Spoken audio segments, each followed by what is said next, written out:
Assalamualaikum warahmatullahi wabarakatuh. Perkenalkan, nama saya Beni Rajo, absen 5 dari 11 Kriminalisis C, SMK SMTI Yogyakarta. Di sini saya akan mempresentasikan tentang koloid. Koloid. Apa itu koloid? Koloid adalah suatu sistem dispersi yang ukuran partikelnya lebih besar dari larutan, namun lebih kecil dari suspensi atau campuran kasar. Koloid terdiri dari dua bentuk, yakni fase terdispersi atau zat yang didispersikan dan medium pendispersi atau medium yang digunakan untuk mendispersikan. Klasifikasi koloid. 1. Aerosol padat. Sistem koloid yang terbentuk oleh fase terdispersi berupa padatan dan fase pendispersinya berupa gas. Contohnya seperti asap dan debu. 2. Sol. Sistem koloid yang terbentuk dari fase terdispersi berupa padatan dan fase pendispersinya berupa cairan. Contohnya seperti sol emas, tinta, dan juga cat. 3. Sol padat. Sistem koloid yang terbentuk dari fase terdispersi yang berupa padatan dan fase pendispersinya juga padatan. Contohnya seperti gelas warna dan juga intan hitam. 4. Emulsi. Sistem koloid yang terbentuk oleh fase terdispersi berupa cairan dan fase pendispersinya juga cairan. Contohnya seperti susu, santan, dan juga minyak ikan. 5. Emulsi padat. Sistem koloid yang terbentuk oleh fase terdispersi berupa cairan dan fase pendispersinya berupa padatan. Contohnya seperti mutiara, keju, dan juga jelly. 6. Aerosol cair.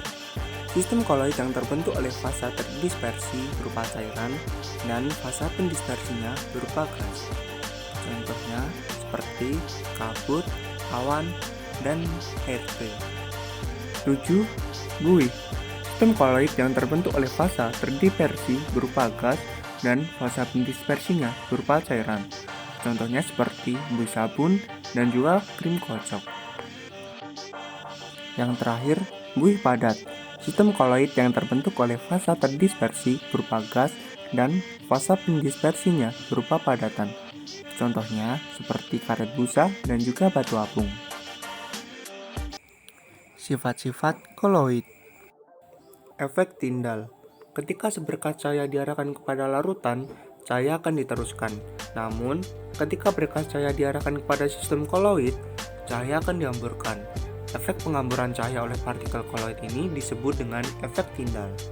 Efek tindal dapat digunakan untuk membedakan sistem koloid dari larutan.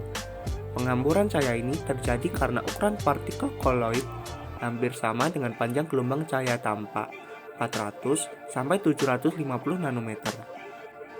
Seperti inilah contoh perbedaan larutan dengan koloid. Ketika larutan dikenai cahaya, cahaya akan diteruskan. Sedangkan koloid apabila dikenai cahaya, cahaya akan dihamburkan. Yang kedua, gerak Brown. Secara mikroskopis, partikel-partikel koloid bergerak secara acak dengan jalur patah-patah atau zigzag dalam medium pendispersi. Gerakan ini disebabkan oleh terjadinya tumbukan antara partikel koloid dengan medium pendispersi. Gerak acak partikel ini disebut dengan gerak Brown. Gerak Brown membantu menstabilkan partikel koloid sehingga tidak terjadi pemisahan antara partikel terdispersi dan medium pendispersi oleh pengaruh gaya gravitasi. Seperti inilah gambaran gerak Brown, di mana partikel-partikel bergerak secara acak atau secara patah-patah berbentuk zigzag. Yang ketiga, elektroforesis. Partikel koloid dapat bergerak dalam medan listrik. Hal ini menunjukkan bahwa partikel koloid bermuatan listrik.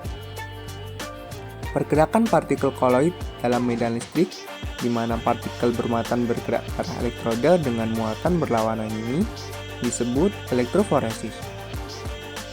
Koloid bermuatan positif akan bergerak ke arah elektroda negatif, sedangkan koloid bermuatan negatif akan bergerak ke arah elektroda positif. Oleh karena itu, elektroforesis dapat digunakan untuk menentukan jenis muatan koloid dan juga untuk memisahkan partikel-partikel koloid berdasarkan ukuran partikel dan muatannya. Seperti inilah gambaran elektroforesis, di mana sol emas yang bermuatan negatif akan bergerak mendekati elektroda yang bermuatan positif. Yang keempat, adsorpsi. Partikel koloid dapat menyerap partikel-partikel lain yang bermuatan maupun tidak bermuatan pada bagian permukaannya. Peristiwa penyerapan partikel-partikel pada permukaan zat ini disebut adsorpsi. Partikel koloid dapat mengabsorpsi ion-ion dari medium pendispersinya, sehingga partikel tersebut menjadi bermuatan listrik. Jenis muatannya bergantung pada muatan ion-ion yang diserap. Sebagai contoh, sol besi 3 hidroksida dalam air bermuatan positif karena mengabsorpsi ion-ion positif, sedangkan sol arsenik trisulfida bermuatan negatif karena mengabsorpsi ion-ion negatif. Seperti inilah gambaran absorpsi, di mana sol besi 3 hidroksida dalam air bermuatan positif karena mengabsorpsi ion-ion positif, dan sol arsenik trisulfida bermuatan negatif karena mengabsorpsi ion-ion negatif. Yang kelima, koagulasi. Muatan listrik sejenis dari partikel-partikel koloid membantu menstabilkan sistem koloid.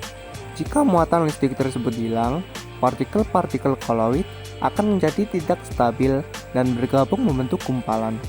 Proses pembentukan gumpalan-gumpalan partikel ini disebut dengan koagulasi. Setelah gumpalan-gumpalan ini menjadi cukup besar, gumpalan ini akhirnya akan mengendap akibat pengaruh dari gravitasi. Seperti inilah gambaran terjadinya koagulasi. Yang keenam adalah koloid pelindung. Koloid pelindung ialah suatu koloid yang berfungsi menstabilkan partikel koloid yang terdispersi dengan membungkus partikel tersebut sehingga tidak dapat saling bergabung membentuk gumpalan. Dengan kata lain, koloid pelindung dapat mencegah koagulasi. Seperti inilah gambaran koloid pelindung, di mana partikel koloid yang dilindungi diselimuti oleh partikel koloid pelindung. Yang ketujuh ialah dialisis. Dialisis adalah suatu cara pemurnian sistem koloid dari ion-ion pengganggu yang menggunakan selaput semi-permeabel. Caranya, sistem koloid dimasukkan ke dalam kantong semi-permeabel dan diletakkan ke dalam air.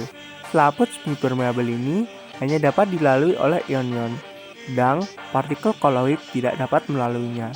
Ion-ion yang keluar melalui selaput semi-permeabel ini kemudian larut di dalam air. Seperti inilah gambaran dialisis, di mana ion-ion pengganggu akan keluar bersama air.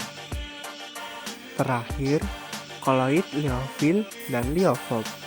Koloid liofil mempunyai afinitas yang besar untuk menarik air, stabil, kekentalannya tinggi, gerak Brown dan efek Tyndall tidak ada, hanya zat organik dapat kembali jika dilucuti air lagi. Contohnya, sol agar-agar, sol kanji, gelatin, sabun, dan deterjen. Sedangkan koloid liofob mempunyai afinitas yang kecil untuk menarik air, tidak stabil, kekentalannya rendah, ada gerak Brown dan efek Tyndall, hanya zat anorganik, tidak dapat kembali jika dilucuti air, dan partikel terdispersinya mengabsorpsi ion. Contohnya adalah sol perak klorida, sol kalsium karbonat, dan sol logam lainnya. Itu saja yang bisa saya sampaikan. Kurang lebihnya mohon maaf. Terima kasih. Semoga bermanfaat. Wassalamualaikum warahmatullahi wabarakatuh.